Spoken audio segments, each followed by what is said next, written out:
महाराज जी, आपके चरणों में कोटि-कोटि प्रणाम। महाराज जी, हम भारत का बहुत बड़ा एक एनजीओ चलाते हैं। 70 लाख बच्चों के लिए 5,000 सरकारी स्कूलों में बाथरूम, पीने का पानी, स्मार्ट क्लासरूम बनाते हैं। हमारा प्रश्न है कि सेवा करते समय हम क्या भाव रखें इसमें? आपकी श्री जी का आशीर्वाद चाहिए और हम और ज़्यादा सेवा कर सकें ऐसा। हमें बहुत प्रिय है। सेवा शब्द हमारा उद्देश्य है। कहीं भी इसका प्रयोग कर सकते हैं सेवा शब्द में। अनंत ब्रह्मांडों में, अनंत जीवों में, सब में मेरा प्रभु है और सबकी सेवा करनी है। इसमें सबसे ज्यादा घातक होता है स्वसुख वांछा, सेवा के नाम पर स्वार्थ की पूर्ति करना। जो सेवा शब्द से हमें प्यार है, ये सेवा स्वामी को अधीन कर लेती है। जैसे भगवान आज तक किसी तपस्वी से ऐसा नहीं बोले होंगे जैसा हनुमान जी महाराज से बोल रहे हैं कि प्रति उपकार करो का तोरा, सन्मुख होई न सकत मन मोरा। बड़ी बात है। भगवान कह रहे हैं अपने प्रिय श्री हनुमान जी से कि जो आप ये सेवा किए, इसके बदले में मैं आपको क्या दूं? मेरे पास कुछ है नहीं। मेरा मन आपके सन्मुख नहीं, मतलब संकुचित हो रहा है। इतना सेवा का बल, तुम संतात उरिन में नाही, कर विचार देखा मन। भगवान कह रहे फिर जब कुछ नहीं मिला आपको उसके बदले में देने, तो मैं ऋणी हूं आपका।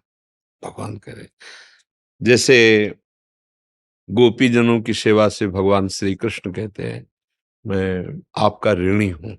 ये सेवा इसलिए महान कि स्वामी को अधीन कर लिया। स्वामी कह रहे हैं इसके बदले में मैं क्या दे सकता हूं। पर जहां आप तो भगवत प्रेरणा से अगर विशुद्ध भावना रखते होते तो यहाँ आए ही ना होते। यहाँ नहीं आने को मिलता। मन में ऐसी तर्क वितर्क ना उठ जाती, आप यहाँ प्रवेश नहीं कर सकते। अगर आ गए हैं, चाहे कोई भी हो, तो बहुत कृपा है ठाकुर जी की। धाम आना, संतों का संग करना, संत सभा में वार्ता करना, ये बड़े भाग्य से प्राप्त होता है। बस ये ध्यान रखिए कि सेवा के बदले में कोई चाह ना हो। जैसे आपने कहा और सेवा का विस्तार करना चाहते हैं, ये मांग होनी चाहिए। सेवा के बदले अभी हम 4 को सेवा पहुंचाते हैं, फिर हम 400 को, फिर हम 4,000 को, फिर 4 लाख को सेवा पहुंचाए। मेरा जीवन बस जितनी बुद्धि भगवान ने दी है, जितना बल दिया है, जितना धन दिया है, उसके अनुसार तन मन धन से समाज की मैं सेवा करूं।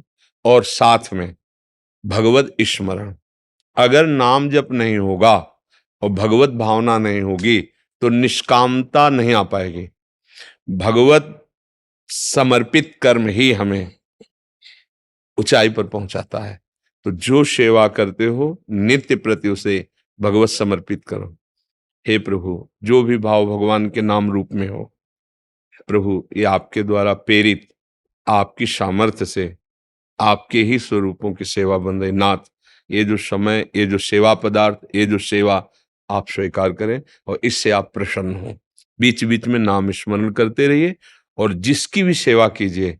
जैसे बच्चे हैं तो मेरे ठाकुर जी इन सबके हृदय में बैठे हुए हैं। भगवत भावना हुई ना, और स्वार्थ बुद्धि बिल्कुल नहीं होनी, तो यही आपको भगवत प्राप्ति करा देगी। प्राय हम इस विषय को बोलते रहते हैं। आज हमारे समाज में स्वार्थ इतना बढ़ गया है, स्वसुख वांछा जिसे शास्त्रीय भाषा में कहते हैं, इतनी बढ़ गई है कि राक्षसी प्रवृत्ति का वर्धन हो रहा है। जब स्वसुख वांछा बढ़ जाती है तो राक्षसी प्रवृत्ति जागृत हो जाती है, और जब तत्सुख वांछा दूसरे को सुख देने की बात बढ़ती है तो महात्मा हो जाता है, भागवतिक प्रवृत्ति जागृत होती है। क्रिया वही है, संपत्ति, शरीर, वस्तु, विचार वही है। उनका दुरुपयोग हुआ, इसका सदुपयोग हुआ। तो हमें चाहिए कि सेवा के बहाने से हम कभी किसी से सुसुख वांछा की पूर्ति न करें। भले अपने गरीबी से रह लें, जो जैसी वस्तु जहां की ले आई है वहीं उपस्थित कर दें, वहीं लगा दें उसे। बस इसी से भगवान प्रसन्न हो गए। तो जब आप दूसरों को सेवा सुख पहुंच, तो आप कभी दुखी हो ही नहीं सकते। ये परिणाम है। जैसे आप सोच रहे हो मन में कि ये निरोग हो जाएं, ये स्वस्थ हो जाएं, भगवान आप पर कृपा करें, आप सुखी रहो, तो वो लौटेगी। और वो आपके ऊपर आ जाएगी। आप निरोग रहोगे, आप आनंदित रहोगे, आप सुखी रहोगे, आप प्रसन्न। ये प्रक्रिया है। और ये नष्ट हो जाए तो देखो वो कब नष्ट होगा पता नहीं, आपकी जलन शुरू, आपका गिरना शुरू, अभी गिरना शुरू, अशांति शुरू। ये जब तक जिएगा तब तक मुझे चैन नहीं मिले।